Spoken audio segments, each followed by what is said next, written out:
lang, lakad ka lang. Parang may souvenir ng video. Ay, makita. Ano natin? Kailangan lakad ka lang, kaway ka lang.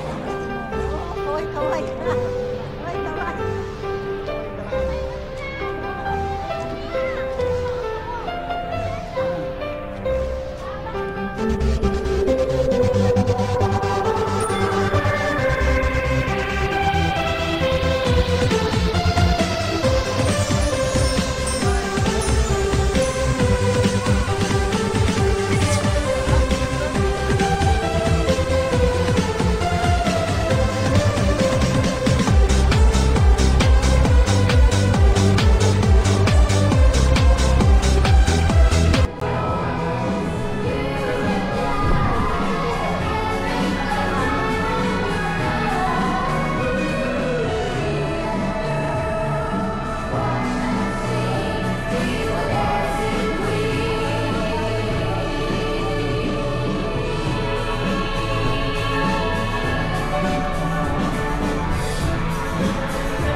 Purihin po ang Diyos sa kanyang mga salita. Sa kalan po ng awit, Kabanata 71, talata 4 hanggang 6. Sa lahat ng masasama, O Diyos, ako'y paglaban. Sa kuko ng mababagsik, huwag mo akong pabayaan. Sa verse 5, Panginoon, sa iyo ko inilagang ang pag-asa. Malipang bata ako, sa iyo'y may tiwala na. Sa verse 6, sa simula at mula pa, wala akong inaasahang sa akin ay mag-iingat, kundi tanging ikaw lamang. Kaya naman ikaw, Yahweh, pupurihin araw-araw. Yan ang Diyos na sabi doon, mula pa nung bata ka hanggang sa mga oras na ito, iningatan siya ng Diyos. At wala ko tayong ibabalik sa Kanya, kundi papuri, pasasalamat, na bigyan pa ng mahabang buhay si Nanay Lina. Kasi alam naman po natin na siya ay naglilingkod sa Panginoon, hindi po siya pinabayaan kahit may pandemic na nangyari, pero hindi po siya huminto sa panalangin araw-araw. Kaya nga, pray without ceasing. And anong prayer request mo na yun ngayon? Patuloy kong bigyan ng lakas ng aming Panginoon. Patuloy ako mananalangin sa katibihingi ng pagkabay. Isa ang pamilya. Buong pamilya ko, mga kapatid ko, mga kamag-anak, lagi kong pagkabay sa tuwing umaga. Hindi ako magsasawang manalangin. Buhat ng pandemic, talagang hindi ako dito ng panalangin sa tuwing umaga. Sa gabi, bago ako matulog, ganun din. Kaya sabi ko nga, mga kapatid ko rin, nananalangin sila. Nagising, pasalamat sa Panginoon kasi binigyan tayo ng lakas, ng panibagong buhay. At sa umaga, ganun din ang dalangin ko. Papasalamat ako talaga sa Panginoon. Mga anak ko naman, mababait. Di yata. Sige, malang medyo. Pero, yan ay hindi rin ako pinababayaan niya. Pagka, bawa, nilang may kaunti akong hanap buhay, mga anak ko hindi pinababayaan. Dahil nung sa makitang tuhod ko, nalarila ako akin. Kaya salamat sa Panginoon kasi binigyan pa ako ng kagalingan sa aking tulog. Kaya ko nga, katapusan ko na noon, sabi ko, dito na yata ako natatapos, sabi ko, Panginoon. Binibigyan pa ako ng lakas para mga anak ko maggabay ako. Ako. Another 75 pa. Another 75. Ay, ako po.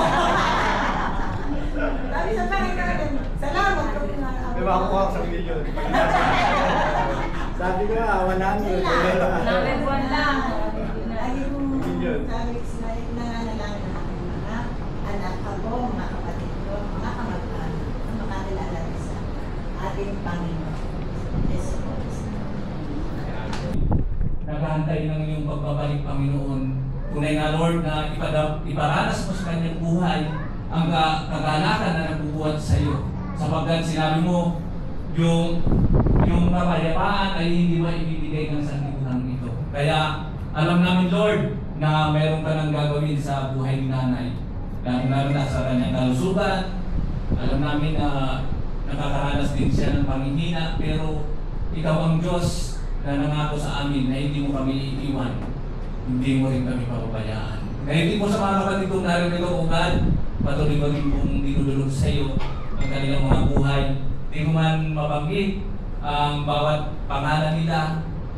Kapatid ko, Diyos, na nakakaranas din po sila ng sari-saring pagsubok. Sinabi mo sa unang Korinto na wala pang pagsubok na hindi dinaranas ng tao.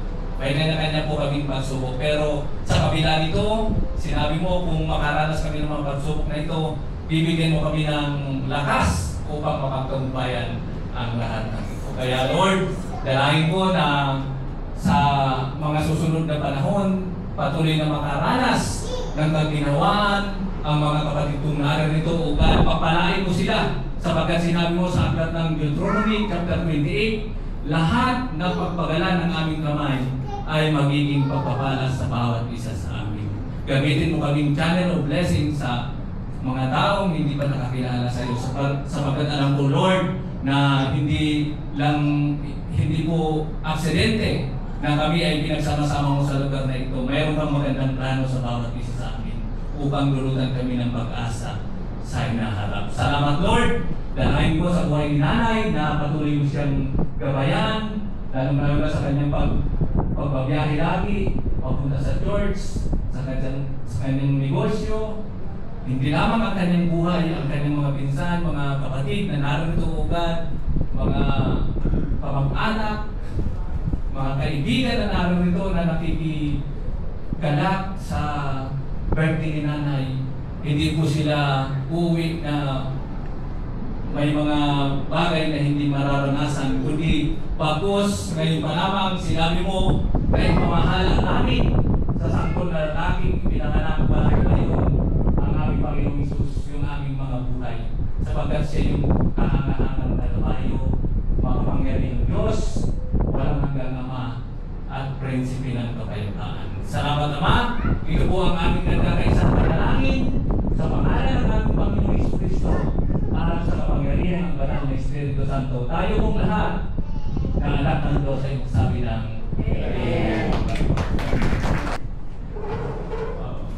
Tunay nga, Lord, na ang mga pagkain na nasa aming harapan, tunay nga, Lord, na salamat sa mga taong ginamit mo upang kami ay pagpalain at maging kabusugan ito ng aming bisikal na pangatawan at panlaban sa lahat ng uri ng sakit at karamdaman. Pagpalain mo at ibalik mo ng iligtas sa kanilang inaasahan ang lahat ng ito. Ito po ang aming panalangin na may kahagip na pagtitiwala sa pangalan ng aming Panginoong Isus at sa kapangyarihan ng Banal na Espiritu Santo.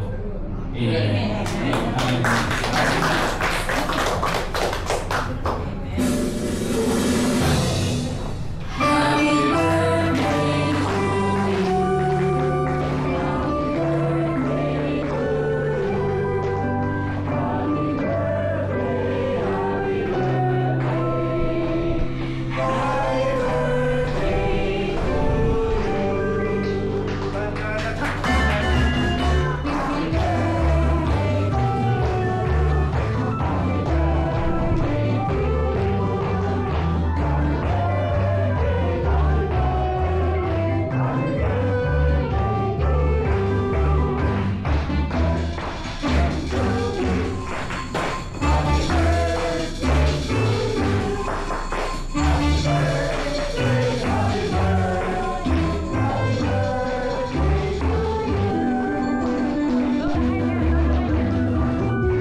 Okay, ready. Okay, ready. 1, 2, 3. Step out. 1, 2, 3. Happy birthday! Okay, walkie. Happy birthday!